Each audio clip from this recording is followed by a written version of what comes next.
Hi, my name is Peter Behus. Come with me, let me give you a tour of the Atlanta tree houses.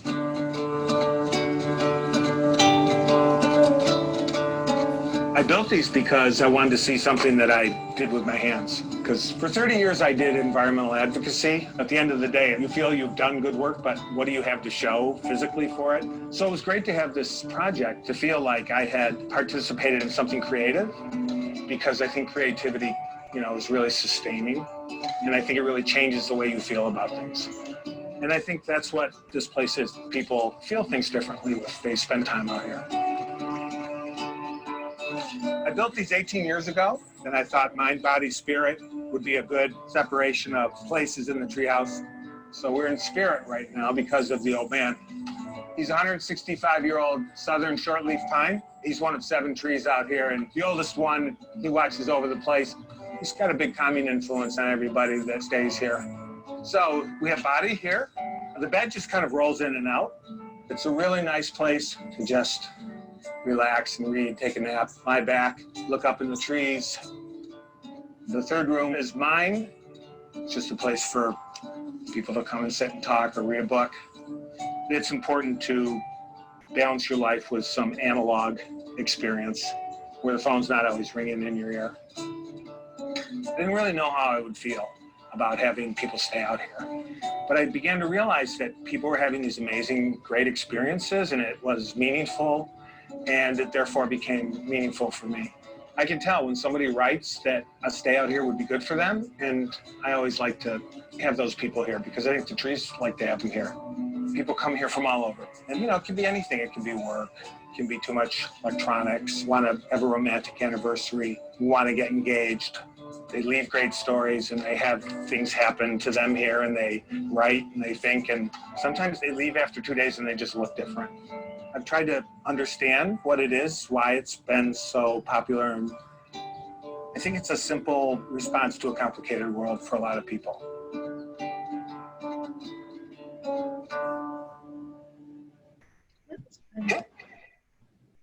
All right.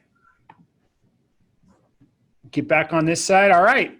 Thanks everybody for joining us. A little Airbnb themed with the intro video to introduce Lauren Havens. Thanks everyone for joining. And Lauren, thanks for joining us. Thanks for having me. All right. Well, I want to introduce Lauren really quick. And we've gotten to know each other. I don't know. Time just passes on by, but it's probably been 3 or 4 years. I don't know, 2 or 3 years that I've gotten to know you and Aaron. Aaron's obviously your husband. He can wave. Well, he's muted now and he's not showing his face. So, but anyway, okay, Lauren, here's Lauren Havens. Lauren loves having a career in real estate, being a mom and cooking. She and her husband, Aaron, have built a short-term real estate rental management company that outperforms the long-term rental market by about 140%.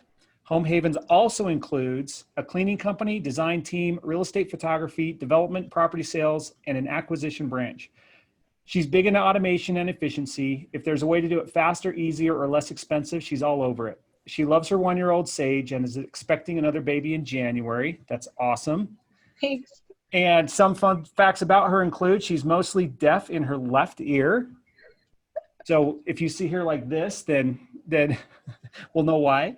And her favorite color is gray, but can't stand gray walls in her houses. Her favorite food is any dish that includes mushrooms. So hopefully you're having something mushrooms for lunch, Lauren. I hope so. Well, good deal. Well, I think this is going to be super awesome. So we're going to talk a little bit about your story like we do with most of our guests. Talk a little bit about how you got into real estate, kind of talk about your dynamics of what you're doing and how you're doing it now. We're going to dive into some examples, which I think everyone's going to love about, how a short-term versus long-term, especially with a very good study that's like really side by side, but up and down, right? Like where you can see, one unit in the same building that is long-term and one unit that's short-term, and the benefits in many different ways, both financially as well as maintenance and stuff like that between both of them. Then another really cool one that we're going to maybe close the call off with a cool, unique deal that you guys are doing in Ogden, and anything else that comes up in between. So let's start out with Lauren. Who are you? Where did you come from? And tell us a little bit about, what initially sparked you to kind of go in this unique niche of short-term real estate, rentals and hostings. Yeah, definitely. So I didn't grow up in Utah, so that gets me in trouble sometimes when people talk about Utah-centric things or even like the street system. I still have a hard time sometimes. So I grew up in Nevada, just right outside of Tahoe, Reno, Nevada area. And then I relocated here for school and have just stayed ever since. So it's interesting whenever people ask me how I became an entrepreneur or got into real estate or any of those questions, it's because I married Aaron. So he's on the call. I did not have an entrepreneurial spirit. I didn't get it. I got what I thought was a dream job out of college, and I worked it and I loved it. That's the other thing, is I didn't hate my job when I switched over. But I just really enjoy building things. I'm all about the systems. I honestly think I could be happy in a variety of industries, but we just kind of set our eyes in real estate, and it's a very profitable industry, which is great. So Yeah. that's how we got into it. And I just love the business side of it. So I love the automation, working with the employees, the customers, the clients, all of that. So really that's how I fell in love with it. And I just I drank the Kool-Aid for a couple of years and then ended up quitting my job. And after we, acquired a couple of properties, had some passive income. And so then we started building out the management company. So we had 3 properties down by Zion National Park that we were renting out on Airbnb as a short-term rental. And they were hard to manage. And so we tried to give them away. So we tried 6 different management companies, and we found that none of them were even doing what we were doing. And so we said, hey, we love the cash flow. We love the maintenance benefits. If we want to. So sorry, how long ago was that you guys maybe bought your first ones? Okay. So we closed on our first 2 the same day, because that's always the best idea. Yeah. Right. We set them up in a weekend, and that was 3.5 years ago. Okay. I think that's about right. Yep. Okay. And so we tried to give them away like anyone does with their problems, right? And then we said, hey, if we want to build this out, then we're just going to have to scale it and build out the management company, build out all of our own systems. And so we started it. And that's when I really fell in love with short-term rentals. It's just when I said, okay, cool, if this has to work, then let's dive in deep. And I just learned a stupid ton about it. I've read everything out there. I've talked to Airbnb execs and been on calls, and it's been just so much fun. So really just dove in deep, built out the management company, started managing other people's properties as well. And that's kind of how we built it. Along the way, we've added our own portfolio items, and Aaron does a lot of that. So I own the management company, and then Aaron adds our own portfolio items and structures some really creative deals. That's kind of how we break things up and how we grew it.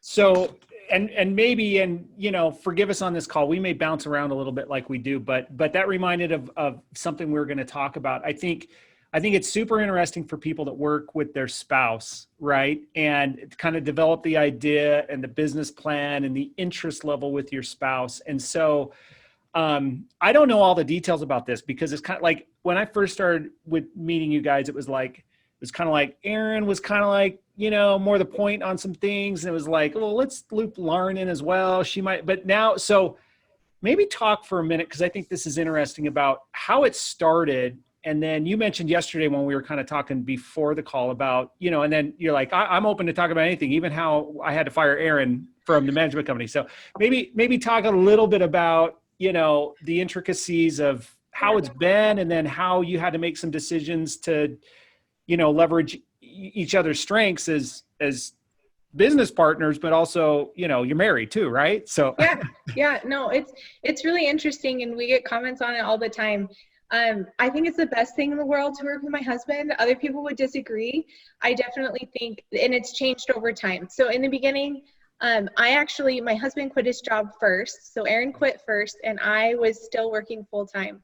But I have certain skill sets in certain things, like just honestly, it's just like getting those small things done. So finding the right tax guy, finding people to join the team, getting sales tax license, like all those like little annoying things. So that was kind of my role in the beginning. And then Aaron ran point on everything. Aaron met you. I mean, we were both at the meeting when we first met you. Yeah. But Aaron ran point on everything. But then when we were both full time, As we kind of developed, we said, okay, what do we like and what are our strengths?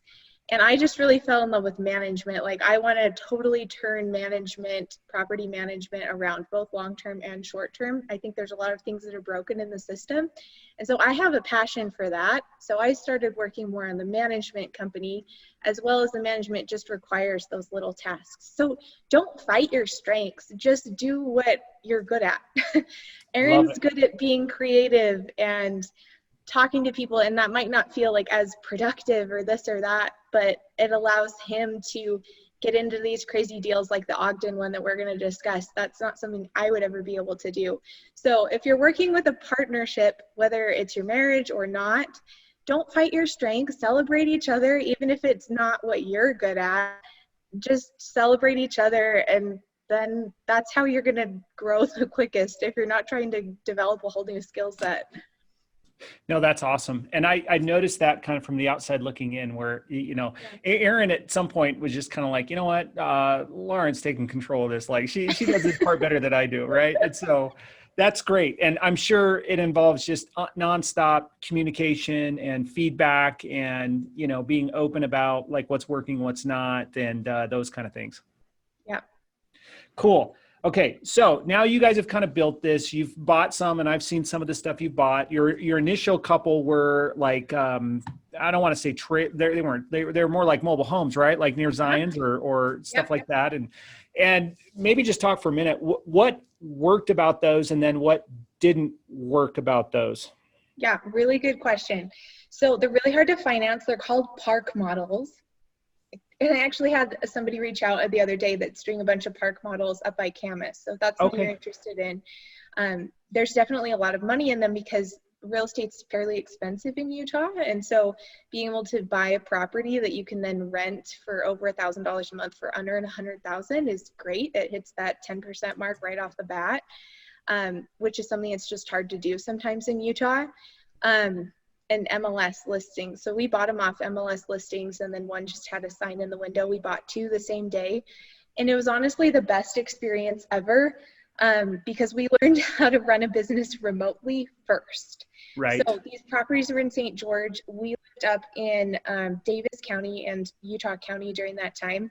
So we learned how to handle all the maintenance calls, all the cleaning, all of the check-ins, outs, everything remotely, which made us so data and automation heavy. So I loved that. We did end up selling all three of them about a year ago, and we're glad we did. Park models are a little bit harder to maintain as far as they're just not as tough. Just a mobile home isn't as tough as a stick-built home. And so we were happy to sell them, and we wanted to roll the funds into some bigger projects. And so, but I would suggest them if anyone's looking for something that's low in where they can try it. I mean, buying a house that cash flows for under $100,000 in Utah with no rehab is just unheard of. Yeah, no, that's awesome. And so, okay, we are definitely going to be bouncing around a little bit because that's sparked a question. And then anyone that's listening, throw in a question if you have one for Lauren. We're going to get to examples here in a little bit. So what, if that maybe for you guys wasn't maybe, you know, what you found now to be your ideal maybe property type. And again, I think it would be for someone else. Maybe it wasn't for you guys, but what have you found as you've been doing this is like, what's like a really bread and butter property for the short-term rentals? Yeah. So anything in Salt Lake County, and we actually have a map on our website. So, and Aaron will drop the link for that. Yeah, where Aaron dropped little stars in the areas that do the best. So short-term rentals, we're happy to run projections on any address you have. We do that for free. It takes 24 hours to turn around, unless you give me 100, then I take longer. But so those areas are great. Pretty much anywhere will do better as a short-term rental or a long-term. Sorry, will do better short-term than it will do long-term. Some are about the same. Totally just depends on the area. Bread and butter for us is becoming multifamily. So as small as duplex, just because per unit you can get them cheaper.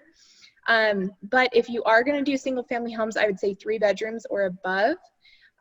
Also, weird homes are just, we have saved so many of our owners just weird homes. So they flip something. An example of that right now, we have a place in Sugar House that's technically a 1-bedroom. It was flipped and marketed as a 3-bedroom to sell, but with the closets and the dimensions of the rooms and everything, it's technically only a 1-bedroom. And they couldn't sell this thing because it's on 1300, but it makes a great rental because it's on 1300. It's right on the freeway, right to skiing. So weird properties, multifamily, just because they're cheaper per unit, have really kind of when you say multifamily, where would you say, at least as far as your experience so far, you'd kind of cut the upper, like the number of units in multifamily, like duplex, triplex, fourplex? Like, are you seeing success with like a 10plex or is that niche kind of like, 6plex, 4plex, that kind of thing? Or totally depends on where you are. We've never hit an area where there hasn't been enough demand to meet the needs. I would say we just haven't had the experience in doing anything over 10. So okay. I'm not saying it wouldn't work with a 100-unit building. It might, and I'm happy to walk you through that and show you what I know. But we just haven't done it personally, so I can't like really vouch for it. We have friends that do it and they do great. But I would say the majority of purchases my friends are making are under 10 units. Okay. So or they split them and they do some long-term and then some short-term if they're doing 100 units. Okay. Yeah, that makes sense. So is there like and if there is, it's probably really new or maybe you're going to be the one that will create it. Is there like a regional or national like group or association that's been created for this specific like short-term Airbnb type rental model? How so? Sorry, I'm going to make you. Well, I don't know, like, like we network here, right? And we network at the RIAs, we network at, like I'm part of the apartment association or a private lender association. Has there been stuff like that that's been developed to kind of like service the needs and resources of folks like you? No, and it is interesting because folks like me, there aren't very many property management companies that manage short-term rentals. Yeah. There's like 8, and I know most of them. I've been on calls with most of them. There's one company in Canada that I would say is more of a copy-paste of what we do with long-term, short-term corporate rentals. It's called Flex Property Management. Jen runs it. She's great, but it is very much this kind of combination of new housing where furnished housing, corporate stays is fairly new. Flat fee everything in rentals is a fairly new concept. But there isn't like an association. There's a couple of Facebook groups because you kind of have the professional operators, which some of them they're just individuals. They're not marketing and managing other people's properties. They just happen to have like 100. There's the management companies, which there's probably like 8 of. And then there's just the individual hosts. So my name's Susie. I have a place in St. George. I manage it. I reply to the messages. There's a couple of Facebook groups for things like that, but no, not very much. It's fairly new. So why, and this is totally a value add for everybody that's listening today and will listen later. So obviously I would recommend everybody to, look to Lauren for their short-term management needs, but just speaking like, and obviously, talk about your guys' strengths, but what are the like, how hard is this to do on your own? I guess maybe let's ask that question. Like what are some of the things that you've learned over the years cause I get it all the time with borrowers. They're like, no, we're going to buy this and we're going to Airbnb it. It's going to be awesome, blah, blah, blah. And like, I mean, I'm sure it probably could be and would be, but like, what are some of the pitfalls maybe that you've seen over the years and that, now that you've been through it, you can kind of see what is coming that you didn't maybe see before. Maybe just talk about a little bit of the ins and outs of how it works and what kind of trip ups you've seen over the years. Yeah, totally. And I would, if somebody wants to manage their own Airbnb, like I'm so pro that too. The problem is most people burn out because it is so much work. And so if you want to manage your own, like I have tons of free resources. I will give you my time of day. Like I would love that because I love the industry. But so many people are just overwhelmed with it. So you have to have your phone on you 24/7 to reply to messages. You have to have 24/7 maintenance. You have to have, and some of that just doesn't support from like a single property. So Yeah. having someone on call might not be worth it financially, which means you're on call, which means no vacations, no camping, which isn't good for me. So Yeah. your pricing, you can make, one of our things is we price like airlines. We're very technical with our pricing. We use tons of data. We use a product that scrapes VRBO hotels, websites, airlines every single day for data, and then aggregates that to help us price. Because if you make $10 more a night, that's significant over the month, even though it's not significant necessarily for the night. Yeah. So pricing analytics, your cleaners, we have like a whole cleaning team. We employ 8 different cleaning companies. And if you're an individual trying to do all of that, it can get hard. It's the same place, it's the same boat. I can speak to it because we were there. We were saying, wow, this is hard to do individually unless you can hire beneath and create some really good systems. Yeah. So, okay, this is a great time to kind of maybe drill down a little further in the ins and outs. So Yeah. and you share whatever you're comfortable sharing and not comfortable sharing, but what does your back end look like, how to track all of this? Do you use a specific software or program, or maybe just think through from start to finish about what you do and just talk a little bit about, how it's set up behind the scenes? Because one thing I gathered from you, knowing you for a little bit and talking to you, and then what you mentioned on your call is playing to your strengths. And you even mentioned at the beginning, like you could probably be doing something in a bunch of different industries. It's great that real estate's, profitable, but your kind of sweet spot skill set is maybe mostly in organization, systems, processes, automation. How do you have Home Havens running behind the scenes? Yeah. Okay. I'll give it all away. I'm an open book about that. I love it. I love it. So first, I want to say this comment though. There is so much power in building a business in real estate. And we've learned that recently with financing. And so I would encourage you, whatever you're doing, if you're flipping, if you are a commercial guy, whatever, build a business in it that has systems and automations and potentially employees, maybe not, just depends on your business. Because I see some flippers that flip for 5 years and then they walk away. They can't sell their flipping company. They can't do anything with it. They can't even get financing with it. But if you build a business, then it's amazing the things you can do. So we've had the opportunity. We actually kind of did it on accident. It was probably Aaron's Kool-Aid that I just didn't realize. But back end. Okay, so we use a product. It's called smartbnb.io, and Aaron will drop all these links in the chat. Cool. SmartBnB does all of our messaging automation. They're the best in the industry, and you can contact them directly to get features added, which is something I always look for companies that are still innovating. Mm-hmm. So we send 7 messages, a minimum of 7 messages to every single person who stays in any of our properties. And that is a massive ton of communication, and that's at a bare minimum. I have an assistant. Her name is Eva. She's great. She's local, but she can run out to properties. We can meet for in-person training, which I like, but she does a lot of VA type things for us.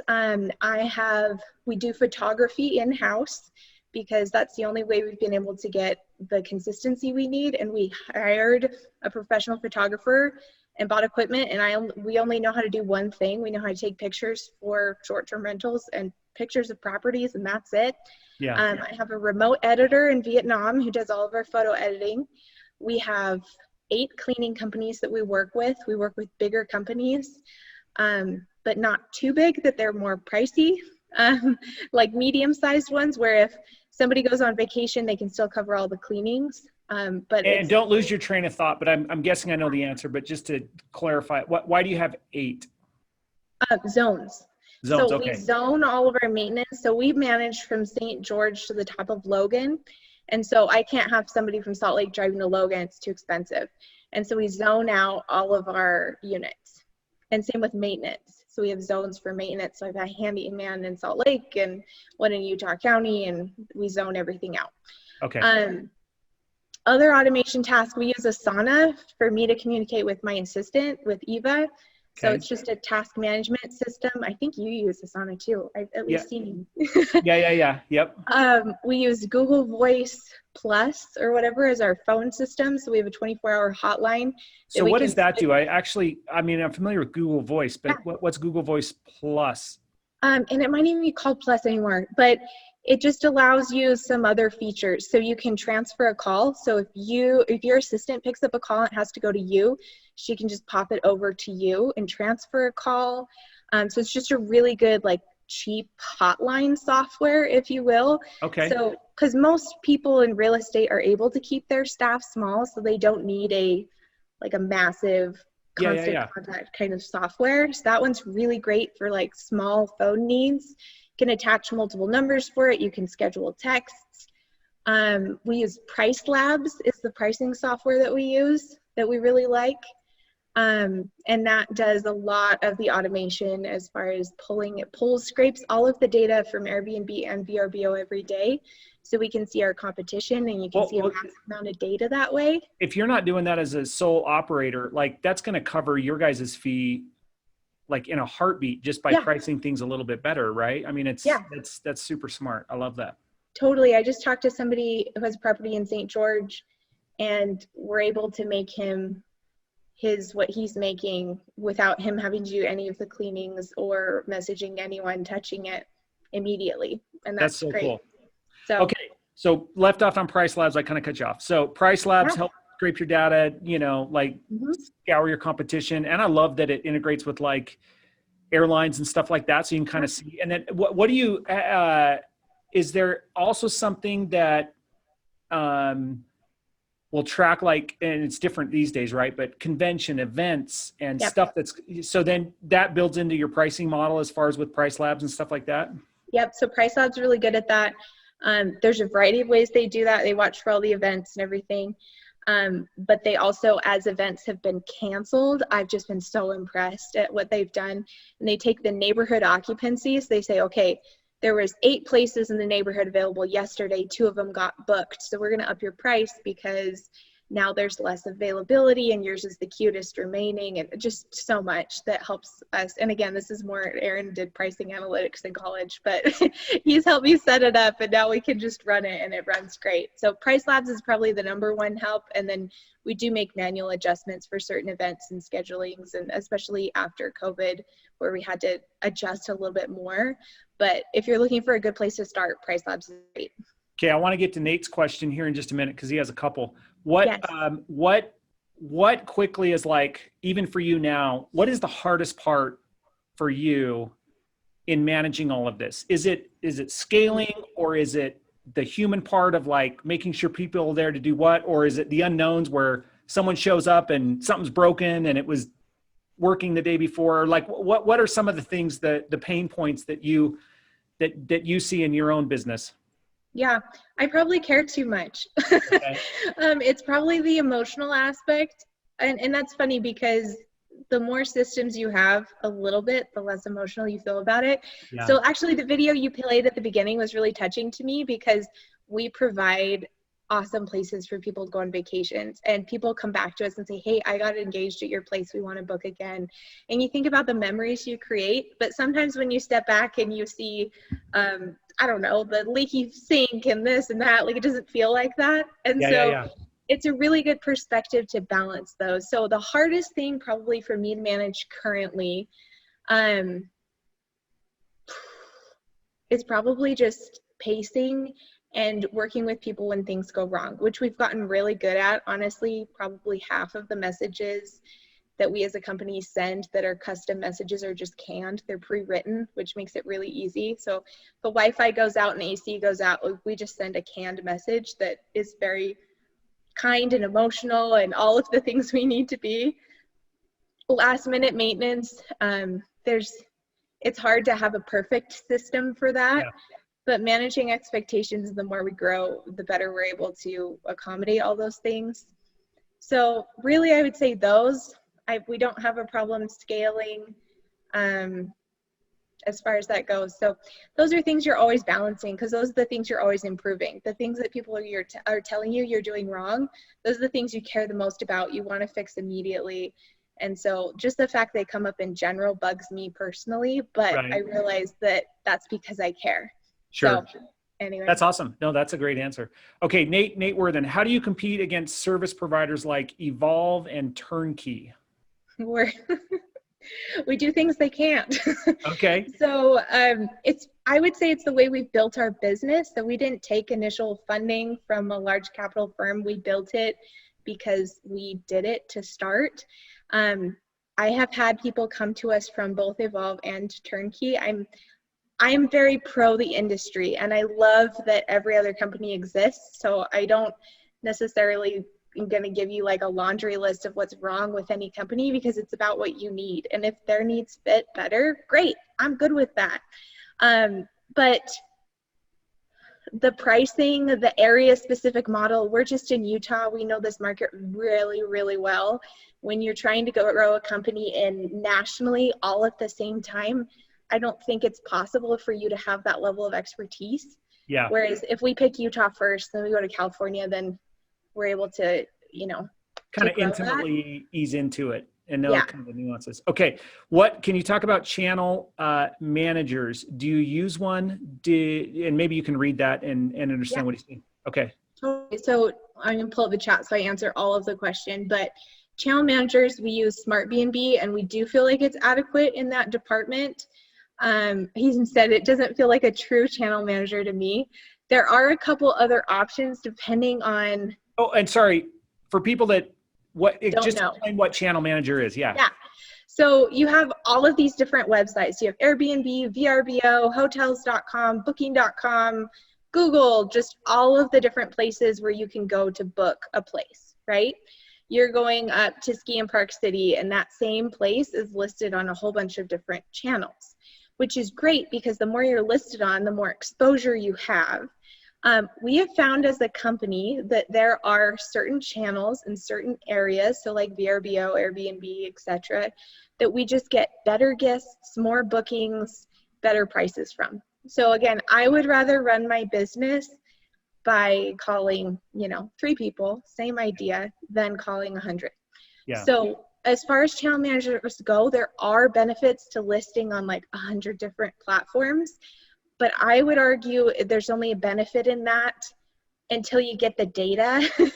And maybe you do it every few years to get the data, but then go with the ones that give you the best response, that you can work with the company the best when it comes to like guest refunds and charges and all of those things. So we only list on like 3 platforms, and then we have our private bookings.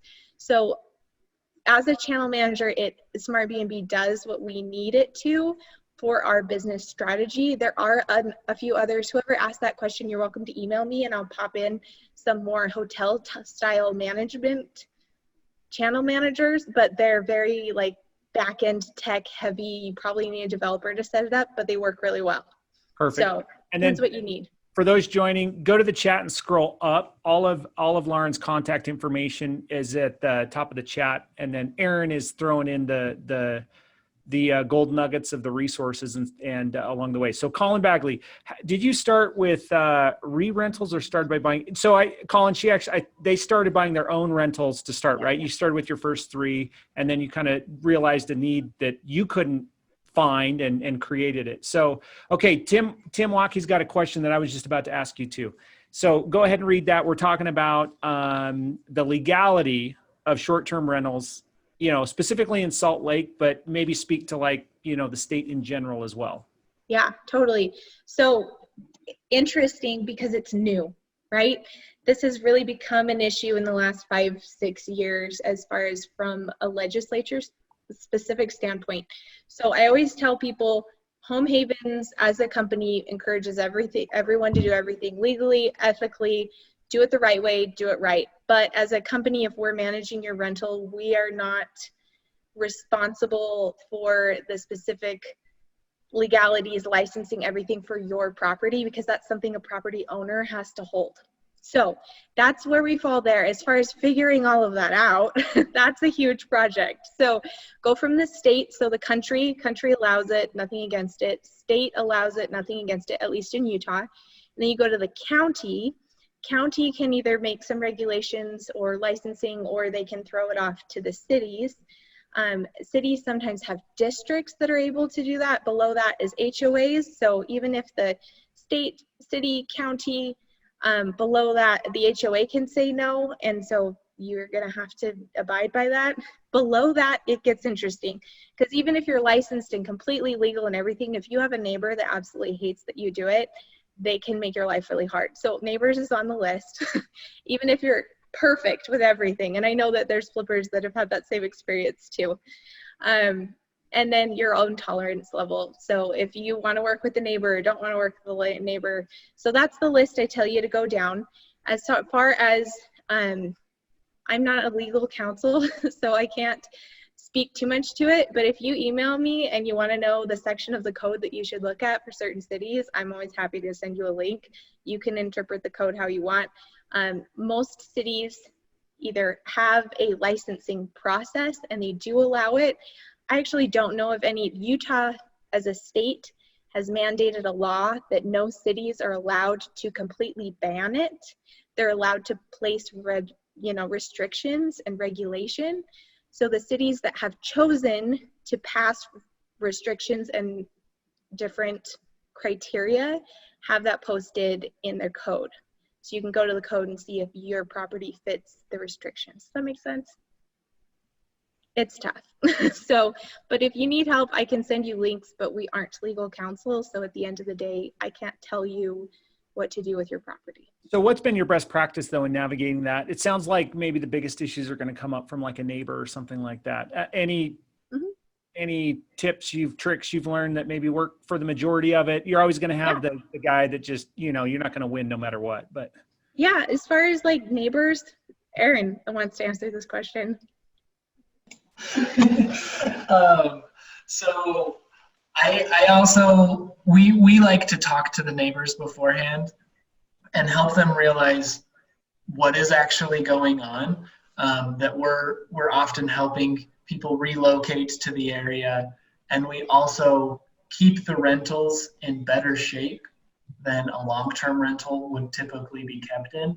And so like, for example, we have a fence that's broken in Orem. We own a property in Orem, and we're repairing the entire fence, all of our neighbors' fence for free. They don't have to repair their side of the fence. We're just like, hey, we'll do this. We can do it. We want it to look nice for you guys. We also want to take care of the place and keep our guests happy, and they're thrilled. So a lot of it is just building that communication and helping them understand, because if you do have a rowdy group stay at a place, if the neighbors know they can call us, and if it's that bad, we can call the police, or if they're a rowdy bunch, we can ask them to be quiet, and they're typically respectful of those things. So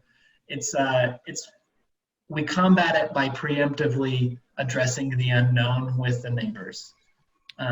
Sorry, I probably didn't need to come in on that, but no, that's great, Aaron. That's felt great. Important. Yeah, we need to see the the face that's alongside with Lauren. So that's great. Thanks for chiming in.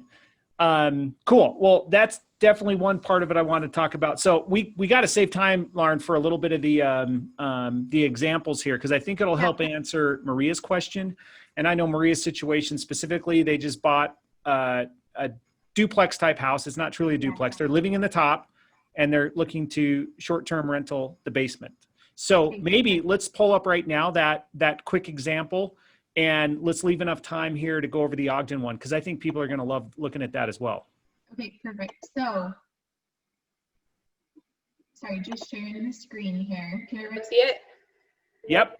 Okay, so I have lots of examples, but I picked a few here. So this is a property in West Bountiful, which isn't necessarily like your hot zone for short-term rentals. So outside of Salt Lake, so if everything in Salt Lake is full, then it is good, and it stays booked. So this one experiences about 92% occupancy, so all but a day or two of a month. So top left, can you see my cursor or just the screen? Cursor too. Yeah, we can see it. Perfect. So this one right here, which is actually a picture you picked for the call, which is funny. So this is the downstairs unit. So upstairs is an up-down duplex. Upstairs is 3 bedrooms, 2 bath, and downstairs is 2 bedrooms, 1 bathroom. So far superior unit upstairs. We ran just the basement as a short-term rental. And so this is what it looked like all fixed up. Oh my goodness, sorry. Wow, okay, hold on one second. Okay, that's exciting. So this bottom picture is what it looked like the day that the property moved out. So after a year of running this one, we decided to switch the top and the bottom. So short-term upstairs and then long-term downstairs. This is the bottom left picture is what the bathroom looked like the day that we moved out. So after a year renting it out, it still looks exactly like it did the day that we photographed it. Okay. Which is amazing. So short-term rentals are kept up just impeccably maintenance-wise, because, and Aaron touched on that with the fence in Orem. The right pictures are the upstairs, which didn't have a lot of damage. We're still really good renters, but just required a massive deep cleaning, if you will. So there's splatters on the wall, there's some chips in the wall, chips in the paint, gunk under the sink. And again, you guys have seen bad rentals. This is great as far as the renter move out, but they moved in the same day. So we started renting downstairs the same day as we started renting upstairs. As far as the numbers go, it depended on the month, because again, it's not like a super hot area, but the downstairs rent, so owner take home is what I'm going to talk about as far as like gross net numbers. I'm going to talk about what the owner took home. So upstairs, the owner took home about $1,500 a month. Downstairs, there wasn't a month where the owner didn't take home $1,500 a month. Sometimes he made more, up to $700 more a month, but that wasn't every month. Again, remember upstairs is a 3-2, downstairs is 2-1. So if you're comparing it, and this isn't a crazy cash flow example, it's just an example of the fact that the property is cleaned professionally multiple times a week. And if there are any maintenance things, like we had somebody in this unit actually who pulled a chair out and jammed it into the wall, so there was a line in the paint on the wall, but it was fixed that day. And so there's no deferred maintenance, because it has to look like it does in the photos the day the guest checks in, whether they're the first guest or the 55th guest. And I'm guessing that quick repair is significantly less expensive when you're just doing it in the moment, like versus letting these all accrue up and then compound and get even worse and worse, like you're seeing in the other pictures. Well, and you also as a landlord don't have to do it. Those quick repairs are something we as a management company do, and I shared that as one of my hardest things. But as an owner, like not having to touch up paint or tighten a leaky faucet, I mean, that's awesome. And not having the damage or any of the other things that come from leaving things unrepaired. I'm going to show you another example, which is the higher cash flow area. So this is a cute place. It rents long-term unfinished for $1,100 a month. Short-term, it grosses between $1,400 and $1,600 a month, which is a $1,500 difference. So more than double. So this is where we hit that 140 outperforming market, which is great. And so, and it's a cute place, like you can see in the pictures, it's not your DI furniture, if you will. I want to talk about the cost of furnishing, because it's not just a snap of the fingers to make more money. It does take more value to make more money. Yeah. And so furnishing, you should, back of the napkin math, $10 a square foot. Okay, 10 bucks a square foot. That's good. Yeah. You can do it cheaper, you can do it more expensive, but if you're just looking to run some numbers, that's what you should run it at. Perfect. Cool. Okay, I'm loving it. I'm loving it. That what speak to, this is gross, but speak to what you've seen as the net. Yeah. I mean, is it still kind of similar, percentages? And I'll give you what you need to pull out if you want to calculate it for your own property. So when you're doing a short-term rental, utilities stay in your name as the owner. So that includes internet, which isn't typically in a rental, long-term rental, something you provide as an owner or a landlord. So you have to take out your utilities and your internet cost. Make sure you include that. And then if you are having us manage it or somebody else manage it, then you have to take out that management fee. Our rates, we charge 15% if you hold more than one property with us, and we charge 20% if it's just the one. Okay. So, and that's just of gross monthly income. So of that 2,600, 15% goes to us. Cleanings are not included as profit or loss. They're just a pass through. Yeah. So additional to that 2,600, the guest pays a cleaning fee of $60 that goes straight to the cleaner. So Perfect. we don't take a fee on that or anything.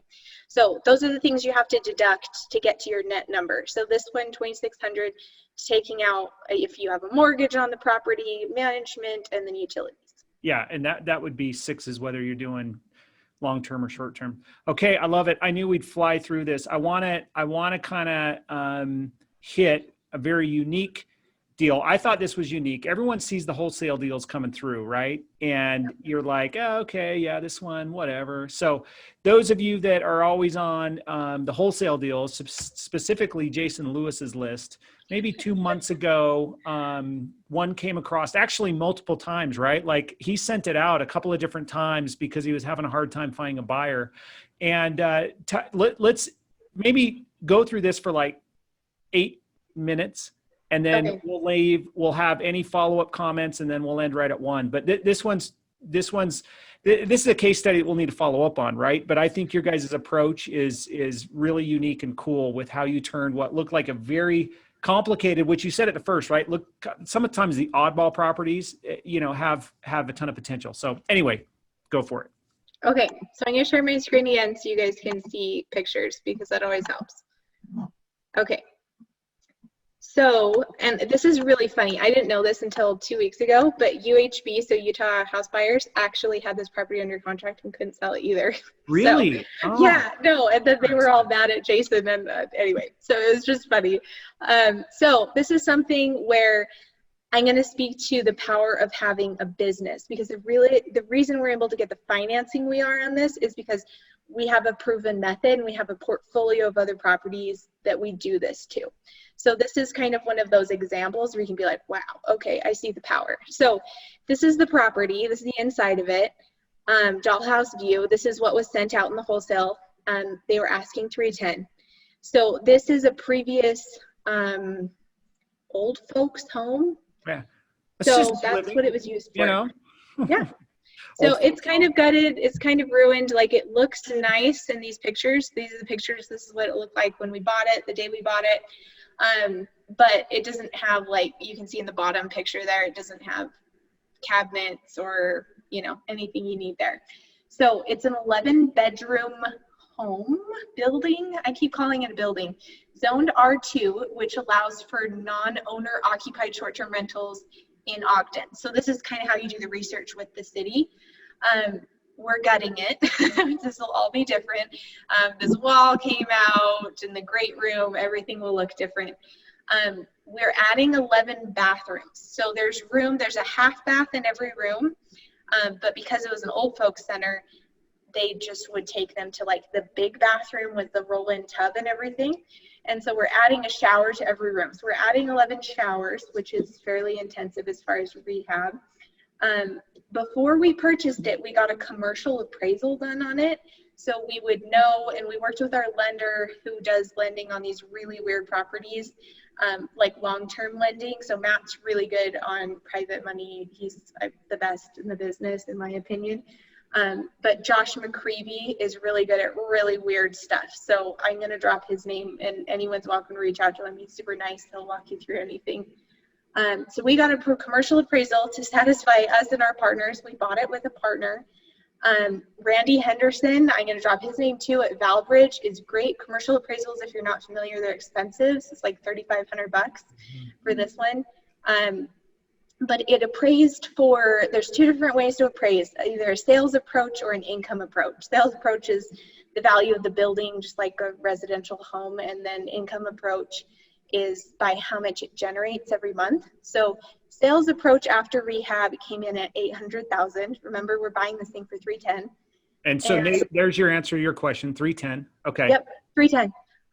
And then income approach, it came in at $1.2 million, which was exciting, and I hope we get that. But if we just get it financed for $800,000, that's great too. So purchase 310, rehab is 100,000, furnishing it is 50 grand. We bought it with a blend of private and hard money. I did the math for you guys at 12 and 2 for both private and hard because we have our own financing on it, but that's what you could do, and it's kind of standard. And so that puts us all in at 515. So we get it refinanced like a BRRRR method on a weird commercial residential type property.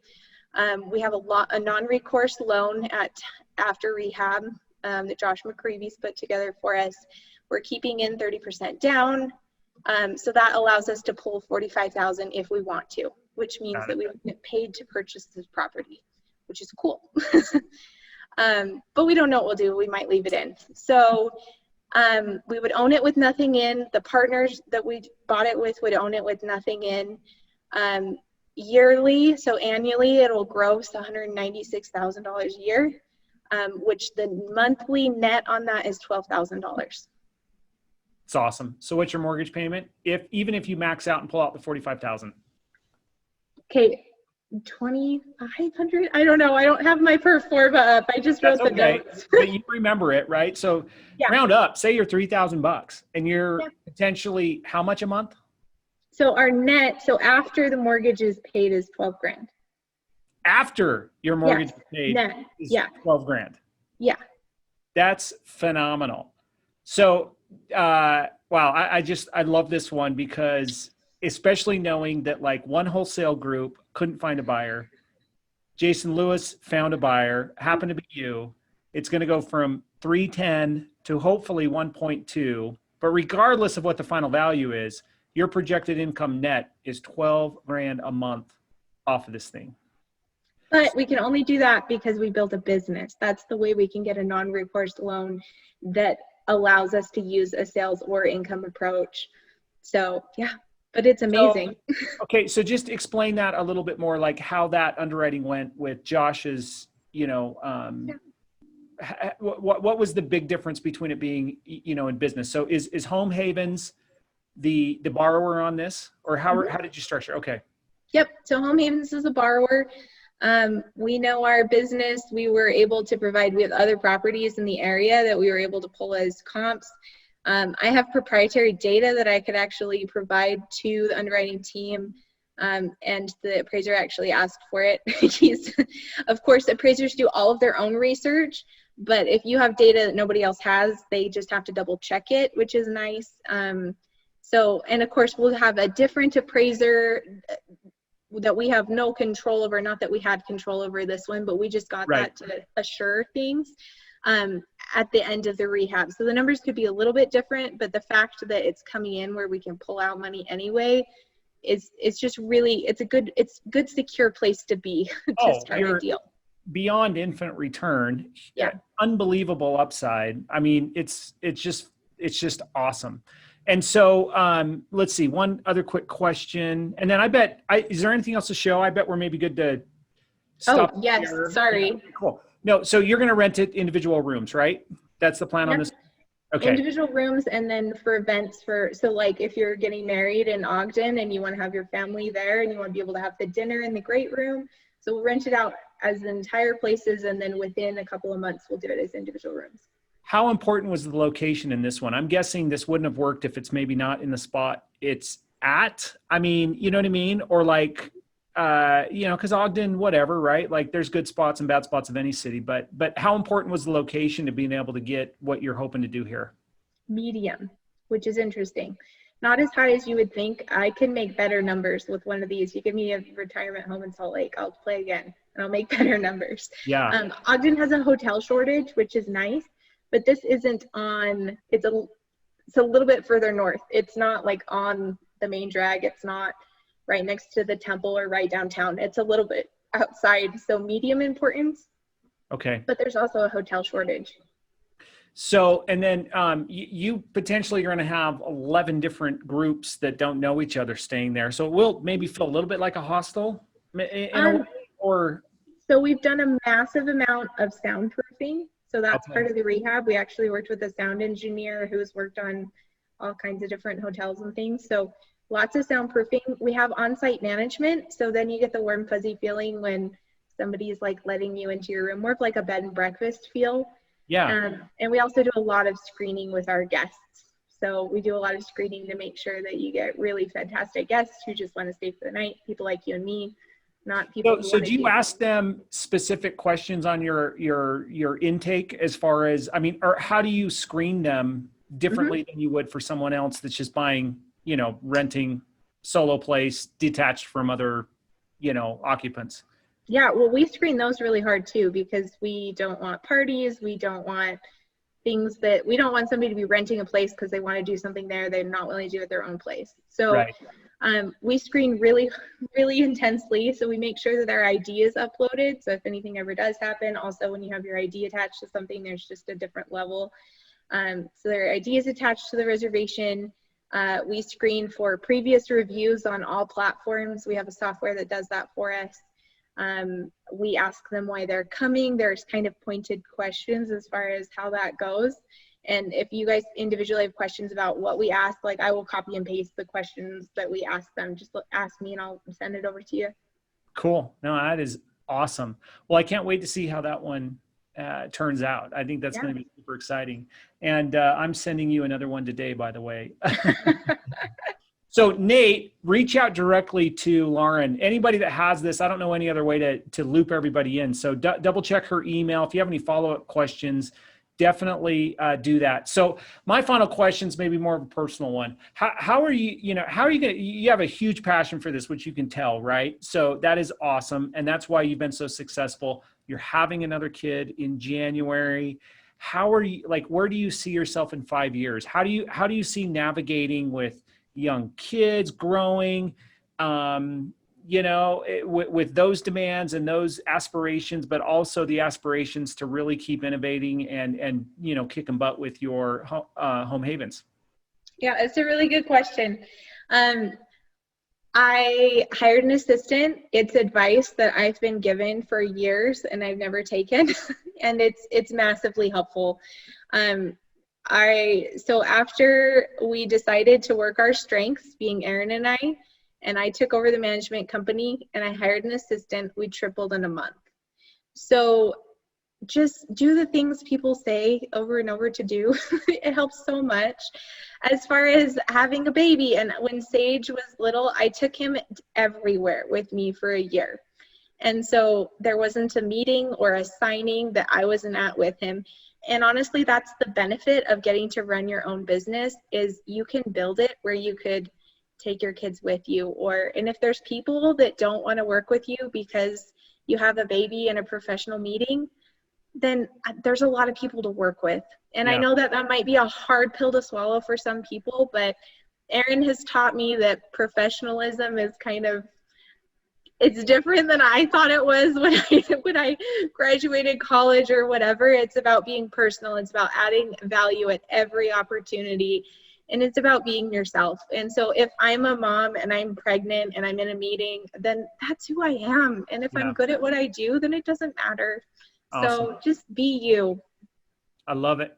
Well, that's a great way to end. Unless there's any follow-up questions, we're right at that 1 hour. Lauren, you've been awesome. I've learned and been inspired in many new ways, even after talking to you guys for the last couple of years. So everybody, thanks again for joining. I'll throw this up on the YouTube here in the next couple of days when it gets a little bit edited and stuff like that. And so anyway, thanks so much. I know you're super busy and everything, so thanks for taking the time, Lauren. Absolutely. Thanks, Matt. And thanks for everyone on the call. All right. Everyone have a great day. We'll see y'all next week. Bye.